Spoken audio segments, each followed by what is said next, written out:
bagiye kwerekana abakozi b'Imana bashitsi eka na twebwe nyene. Mbega ntibihimbaye kwakirana mu nzu y'Imana? Birahimbaye. None rero ndashimiye Imana yo mw'ijuru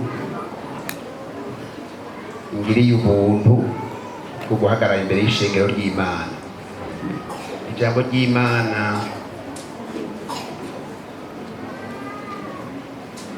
riri hariya muri Samweli rivuga ingene Samweli yibukije Sawuli. Yamubwiye ngo Sawuli ati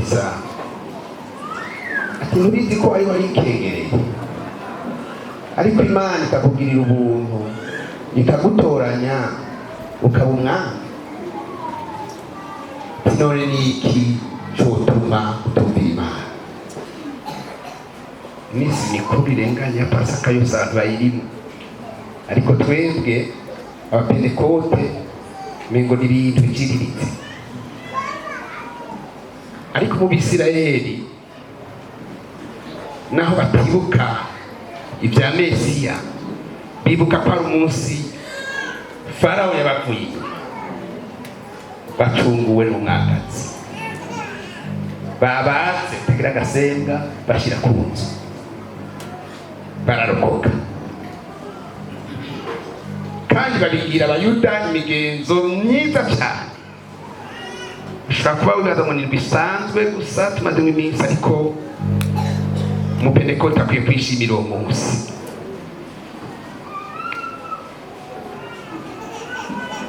Kuko n'umunsi w'icungu, n'umunsi wo kumanikwa kwawe, ariko uwo munsi ugahabwa imbabazi.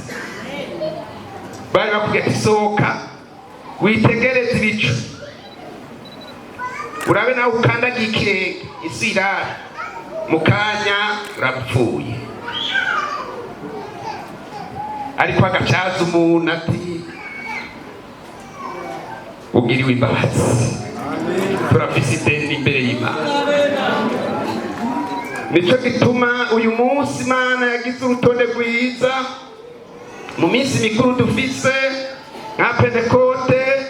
Iminsi mikuru ikomeye cyane imbere yacu ni iminsi 3, ariko Abisirayeli ni iminsi 5. Hari umunsi wo bibuka wo kuva amahema, batahiye mu bugaragwa. Uwo ni umunsi mukuru kuri gukomeye cyane, ni umunsi mukuru wo kujya guka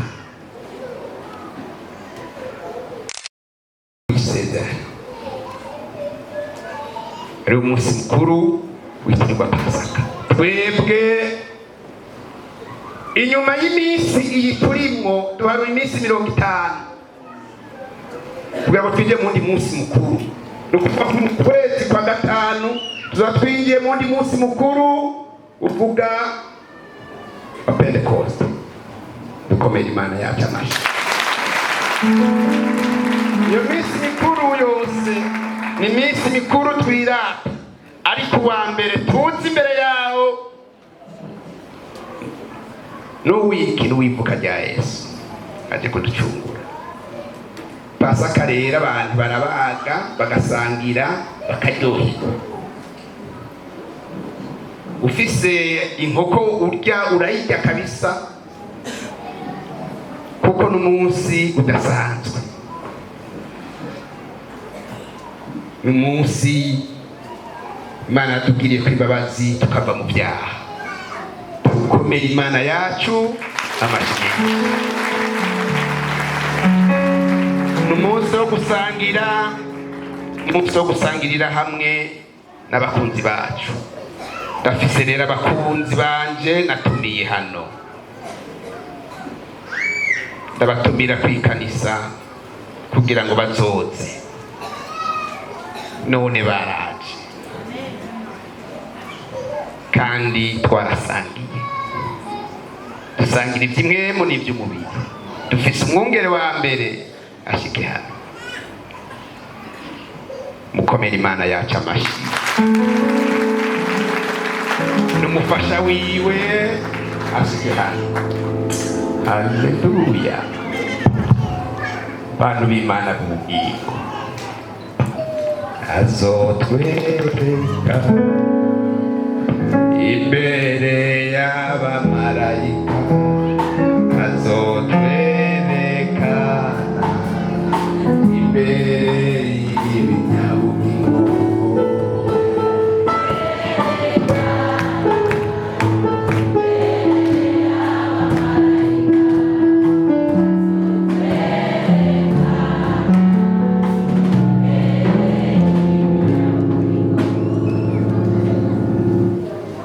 Twaciye dutumira umukunzi wanje n'umukwe, umwungere wa mbere mu Cibitoki, ajanda ashike hano. Wa muntu ngo janda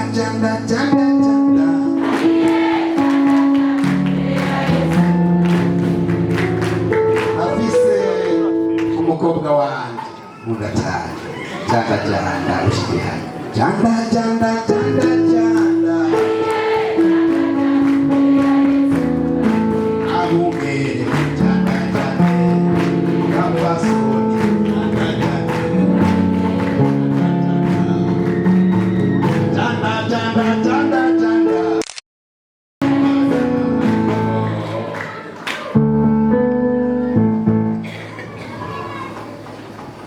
Dawidi yavuze ngo nari meze nk'igipfuye, ariko kubona Imana narayisabye guhagurutsa abagabo bazima, ibigabo binini bigaca bija inyuma yaje. Muyimpera amashi.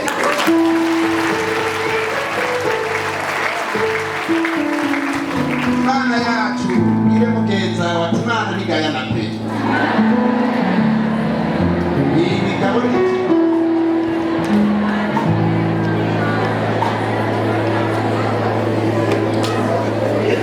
janda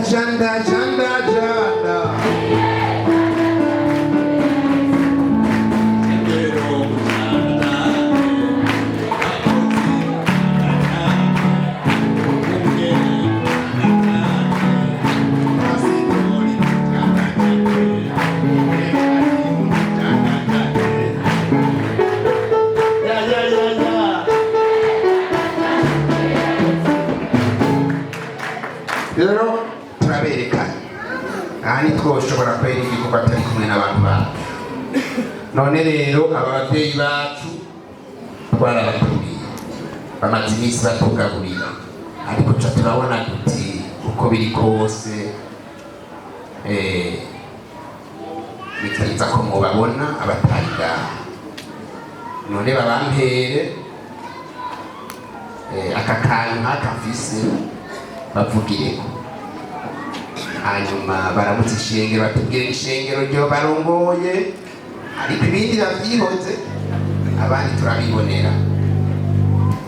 Turabibonera, turaza kuvuga ku kanyu, abasigaye turaza kubakurikirana. Kaze duhere barazi nyene batanguye guheza kiko. Yesu nashimwe. Turabaramukije mu izina rya Yesu. Ego Igitega turashimye ubutumire umuvyeyi mberezi wacu twiyumviriye ko akadushikana mu bintu nk'ibi. Imana iduheze. Akoze cyane Imana. Mpera umufasha wawe Yesu nashimwe. Yesu nashimwe cyane. Umwami wacu Yesu aduhana umugisha. Natwe Igitega turanezerewe cyane ku muvyeyi wacu yatwiyumviriye ko akemera ko tuza mu bantu hano atashe twari tumaze. Umwami wacu nahabwa icyubahiro. Kaze mugero wa mbere. Yesu nashimwe. Turabaramukije mu izina rya Yesu Kristo. Nukuri twaranezerewe turonse ubutumire bw'umuvyeyi, natwe tubigishika cyo gushika hano kubw'ishengero. Rero twarize rikomerera amahoro kandi rirabatasha mwese, nuko mwarahezagiwe. Turanezerejwe no kuba muri kino kibanza. Umukobwa wanje Yesu ashimwe cyane. Ndabaramukije mu izina rya Yesu Kristo. Amahoro y'Imana bari namwe. Amona turashimira Imana kubona turi ngaha ababyeyi ishengero naryo riri amahoro. Mari bahezagire. Mbega ababyeyi bacu turakire, twicaye, tuhagurutse. Ingene bibereye kurara, ingene biryoshe, izuba bibereye,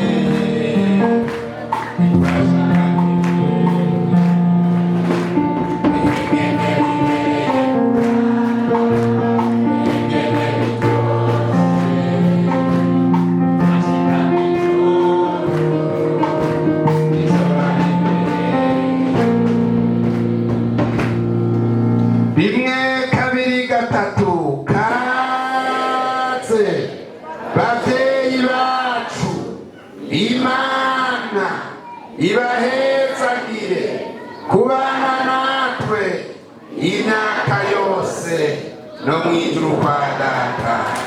Amen. Muvyagire ababegereye babangumbirire bavyeyi, abamama mubangumbirire aba bantu, bamama babungere mubangumbirire aba bantu. Mana irakoze, Mana irakoze.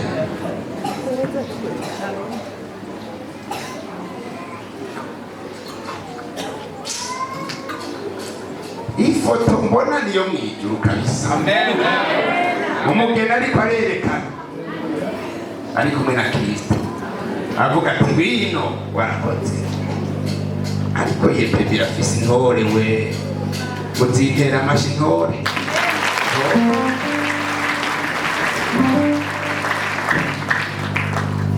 Intore nziza. Erega ubutore buraharanirwa abavyeyi, mwarabukoreye. Nta muntu n'umwe azohabwa umudari atasigaye, naho mw'isi niko biri. Imana ihabwe icyubahiro. Yesu nashimwe. Yohana,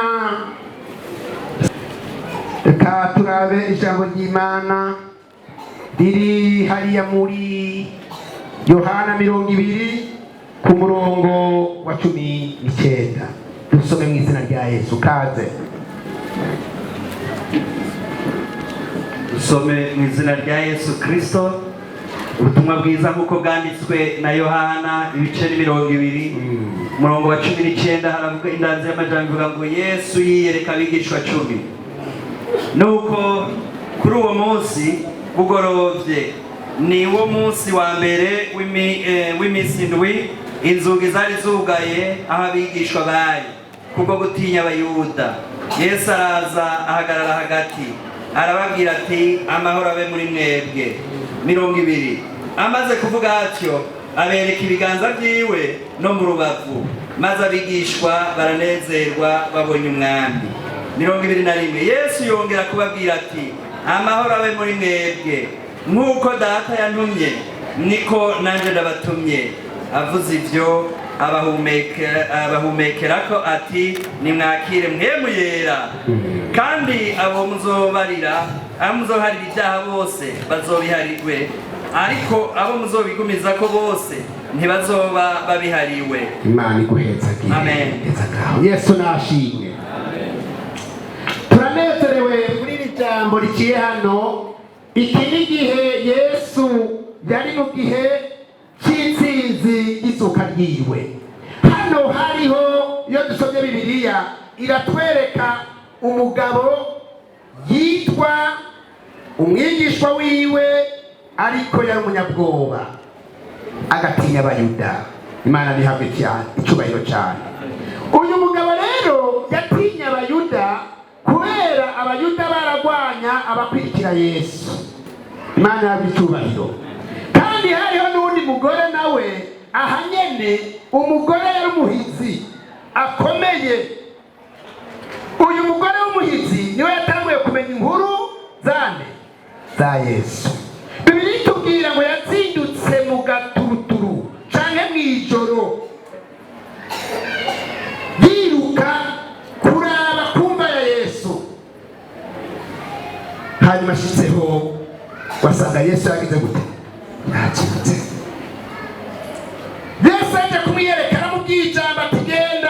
ubabwire. Atarirukanga asanga intumwa aho ziri zuzuye ubwoba. Arabarira ati by'ukuri Yesu yazutse. Aho bari biyugaranye. Ariko muri ako kanya nyene hari umugabo atizera atemera yitwa Toma. Aravuga ko reka kumbwira izo nkuru ko Yesu yazutse. Nawe uhari ariruka kumva, agenda ariruka nawe yashitse asanga yazutse. Agaruka muri bo, Yesu ataraza arababwira ati amahoro abe muri mwebwe. Imana ihabwe icyubahiro. Amahoro abe muri mwebwe, amahoro abe kuri wewe. Haleluya.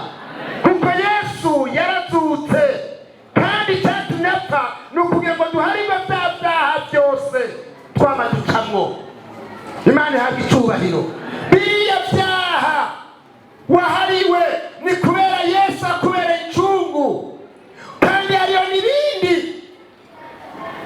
Uyu munsi yaravuze ngo ugenda nta bwoba ufise. Muntu ufise ubwoba uri hano.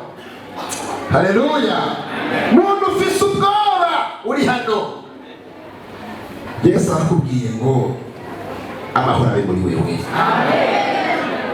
N'umunsi udasanzwe wa Pasika uko twabivuze, iyo minsi yose yeze tuyirimo twitegura abantu bayibamwo. Ariko ijambo Imana rimpaye ndi ku mavi. Ikirami ijambo ndibuka ingene Pasika yabaye. Ndibuka Petero ingene yabwiwe ati Petero atasanga unkunda bagira intama zanje. Kandi yaramukuye ku kiyaga aramuzana. Yesu nashimwe. Yesu nashimwe. Amuzanye, amushikanye. Hageze ko Yesu atangura kugeragezwa y'ababariye. Ati tugira dusangirire hamwe muri aka kanya nyene. Atari ku mwana w'umuntu uko mubibonye ni ku mubiri ugiye gutabagurwa. Nuko nyene mubonye dusangiriye hamwe toshobora gusangira namwe. Kugeza aho inzambi zogira gute? Zovugira. Haleluya. Haleluya. Apentekote muranezerewe mugire gute? Imana ibahezage. Munezerwe haratubambiwe yadusoye muri bya byaha byose. Amashimeshi kwa Yesu Nazareti. Petero yamukuye hariya mu myanda, aramushikana, aramubwira tuzoba kuri abantu. Hanyuma atamwe kwabwira ingene ijoro yava bigenda, baravuga bati Yesu turi kumwe nawe. Yesu atavuga toyaye nabonye mu mutima wabonye hakana. Niho kutarajya gute? Inshuro zitatu.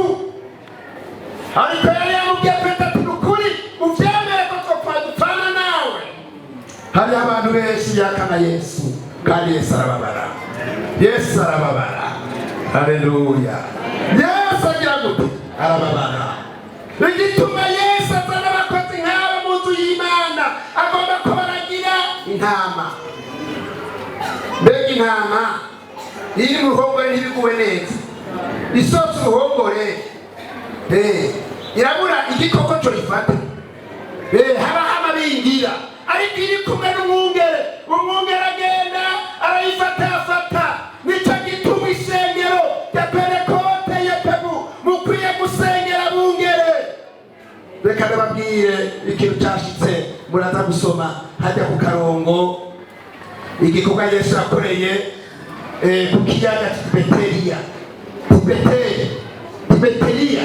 Igikorwa yakoreye ni ku murongo ni 21 ku karongo ka mbere. Muza kurasoma simura kwaje ko kubera umwanya uturega. Kiriya gihe Yesu amaze kugenda agapfa mu minsi mikenya gusa itatu. Petero yasonza. Amaze gusonza Imana idufashe cyane. Atabwira abagenzi be ati jyewe ndaza aho navuye aho Yesu twabonaniye ankura ndahazi ni mu kiyaga muraza kwasoma neza ngo ataragenda atangiye kugenda bagenzi babigishwa cyangwa ati natwebwe turajyana twisubiriye kuroba. Yesu ashimwe, Yesu ashimwe. Ariko icyo cyabatuma yari iki? Yari inzara. Isengero ntikwiye kugira inzara, ariko Yesu n'umunyarukundo. Haleluya, haleluya.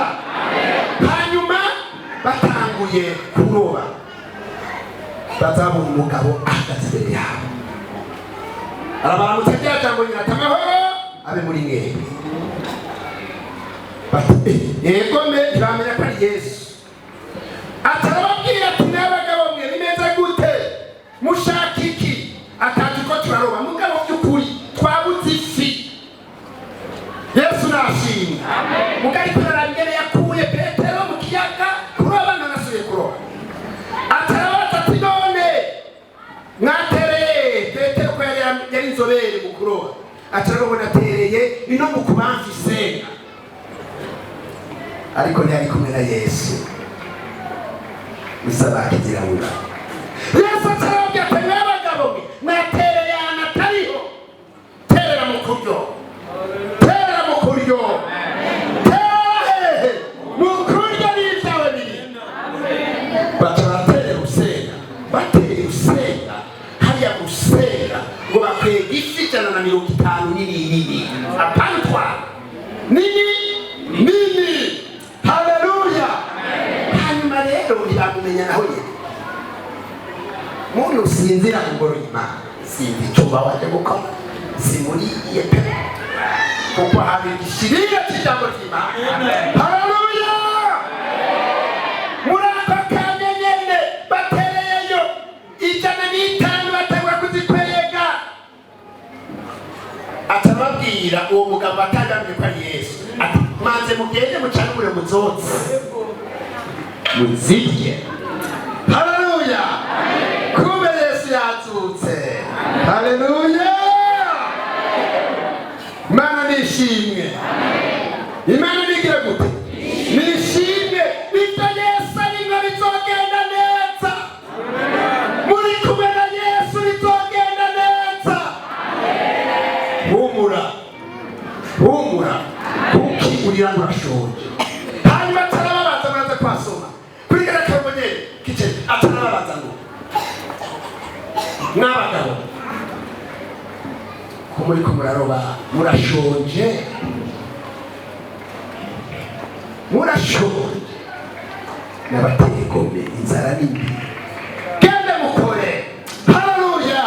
Genda mukore, mugaburira abana banyu, mwigisha abana banyu inzara nimbi. Muri kumwe na Yesu izokura, muzoroba bishoboye kukoza Imana. Ndababwira jambo Yesu ngo none ko muri kuroba murashonje. Erega umukozi ari kuroba, umukozi yari kumwe n'abashonje arazita. Nicyo gituma turafise ideni imbere yayo. Turafite ideni ntacyo nabura ishengero ry'Imana. Amen. Haleluya. Turafise ideni ntacyo twabura ishengero ry'Imana kuko turahazi iminsi yose twarafunguye. Haleluya. Abantu b'Imana bagabo beza barokeje amaboko yabo barateka, kandi abakozi b'Imana kuri basi barikoze neza, barayabaza Imana ibaherezagihe. Nta ndubu yaje hano bitwara intama zanyu mugiye kugira kuraziguwe neza. Intama zanyu nta bingira ndagisahuriye hano, murabungere murabapastora diakona tena n'abarinzi, intama zimeze neza. Haleluya. Ariko gishobora kuba gishoje. Imana yabicyubahiro. Yesu ataravuga ngo murashonje atego. Yesu munyarukundo ataravuga ni maze mwotse, maze mwotse. Ariko ikintu cyane cyabaye Petero we yamubonye ari gusa kandi akahuzu yambaye ubwawe. Mubona ari gusa urumwe yakumva hariya kuroba, yasubiye kuroba noneho n'impuzu n'ikareso yataye ari gusa ko yakabaye. abantu bararimba. Hari abantu bibagiwe gatoza mu vyaha bwa bwiza bw'Imana n'umukozi bakabusiga mu rusengero bashitse hanze bakaba abandi bantu. Yesu amurata ati none gahe kuko yazamenye ko ari Petero ati ngiyi wawe undi yari yatuye tuzopfana ubu ari kuroba namukwiye kuroba none ubuhoro kuroba yahavuye yambura nizo munsi. Imana idufashe cyane. Yesu nashimwe, Yesu nashimwe. Niho umwe yafatwa n'igufa hajya bigiye ari muga byose kandi usomye hepfo haravuga ngo hari ibitavuzwe ko by'indondoro ku byo kuzuka no gutsinda kwa Pasaka, hari ibitavuzwe ariko umwe ngo yaramize igufa nabibonye ku ishuri tuge muri Nzega igitabo tugatwigisha ngo umwe yamize igufa muri babigishwa bajana nande na Petero niwe ari mukuru nure ko umukozi Imana agasonza agakora ariko aridoga igishengero rishobora gutaka kandi umukozi Imana umwungere umwe cyangwa upasi atakaye nta binyuma zirajya zigataka basengera abakozi b'Imana. Hari ibikozi by'Imana byiduragiza ngaho ugasanga biri gusa byitaba ntibahawe n'iminsi abungere mu basengere badaharura iminsi yabo bagezemwo ugasanga ntibamenye n'uwabahamagaye n'uwabasize. Abo bantu barantera ububabaro ariko uravye imyaka yabo ugasanga ntibayiheretse bapasoni niba mumeze nka Marita menera ijoro Marita ntabwo bari afise ariko abakozi bari bagize ubwoba biyugaranye ariko uwo mugore aravuga ati jewe ndagenda ijoro mpaka kurugora ufasha abagabo bawe kurugora mw'izina ryane rya Yesu. Reka rero nabwingere byarangiye Petero ari gusa Yesu amaze gukangamira rya gufa ryafashe muri wa mukeke akagira gutya kuko hari ibimenyetso byinshi byakoretse bakabona rya gufa riraje rikorotse imbere yabo atakoroye baca barikanga uyu mugabo yoba yiri Yesu kuko bari basize bamuteye intama n'ibikorwa baca baratinya kubaza muri Yesu nawe akora kubibwira. Haleluya. Hari igihe uzohamagara Yesu anume kuko mwarasezeranye kumukorera.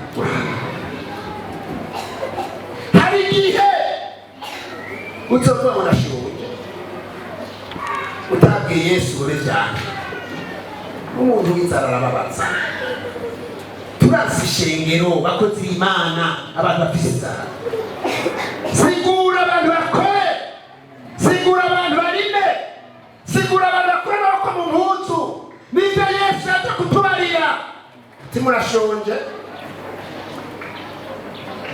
atyo iyo umuntu ashonje ahura n'ibibazo Yesu arabahamagara amaze kubamenya neza baca baragenda bava ngaho bihuta ntibamubanye baja muri yanzu baciyugaranye baca baraza abasanga bahorana nawe ati sitari nabariye ku mwana w'umuntu azopfa kumusuka gatatu akatsoka ni jewe Yesu. Haleluya. Yesu nashimwe. Murahiriwe Pentekote nimusubire hariya kubiyaga nimusubire hariya kubiyaga mutabagije Yesu. Haleluya. Nimusubire kuroba ngo mugende muri gusa nimusubire mu mwanya oya baza Yesu. Niba umwungere yaciye hano tukavuga duti turamuhezagi genda amahoro hajya bawugiye amahoro mwene data uzoranirwa mu vyawe mugabo yuca mu mpiro iryo jambo ntirivugwe mugiye kuroba worovye nkaho natorose ariko uzoroba wuguka kubera iki kubera Yesu amubajije Yesu akavuga ati genda abana bakavuga ngo genda shebe kavuga ngo genda mugenzi genda umugenezi mw'izina ryane rya Yesu ngoma ndangiza wangu uyu munsi wuzuye ubwoba uvuga ngo ntugire icyo uha abana bawe Yesu agomba kumugaburira kandi arakubaza abana bawe barashonje mbega iwanyu murashonje hari ugusonza k'umubiri no gusonza k'uburyo bw'inkeri sanga ushonje mu buryo bw'inkeri uhagurukutse akugaburira sanga ushonje no mu buryo bw'umubiri ngwino umubwire mana ngomba kwitwara neza ahantu ndashonje abana banjye barashonje najewe ndashonje ngomba kukubona Yesu kandi Yesu agomba kubagaburira bangahe bagomba kugaburirwa na Yesu Imana ibahezagire bakozi b'Imana bangahe bagomba kugaburirwa na Yesu Imana ibahezagire ndabahaye ikaze aho wageze ugasanga uri gusa wino umeze nka Petero ubwambure aho wageze ugasanga urashonje mu mwemu waronze wino Yesu akugaburire n'umunsi mwiza ntusubite ku ruhimbi rw'umwami umeze ukuraho Imana ibahezagire rwose wino ucumvira ijwi ry'uyu munsi habayemo ibikorwa byinshi bitandukanye ariko Imana yakubika ijambo wigomba kukugirira imbabazi igomba kukweza urya unezerewe wino musangire ku ngaburo y'umwami kaze Yesu agomba akugirire neza Yesu agomba agutera iteka Yesu agomba kukwambika aho wagenda uri gusa Yesu agomba kukugaburira mu buryo butanga ubundi Yesu agomba gutera iteka kaze Yesu agaburira abana bawe hanyuma akakubwira igikorwa uja gukora kandi ugenda ugikore unezerewe ugishyiremo inkomezi ugishyiremo umwete igikorwa Yesu agomba guha akaguha akazi ko gucuruza ibiyoba akaguha akazi ko gukora mu tomate akaguha akazi ko kurima genda ubikore iyo nzara ihere mu mwemu no mu mubiri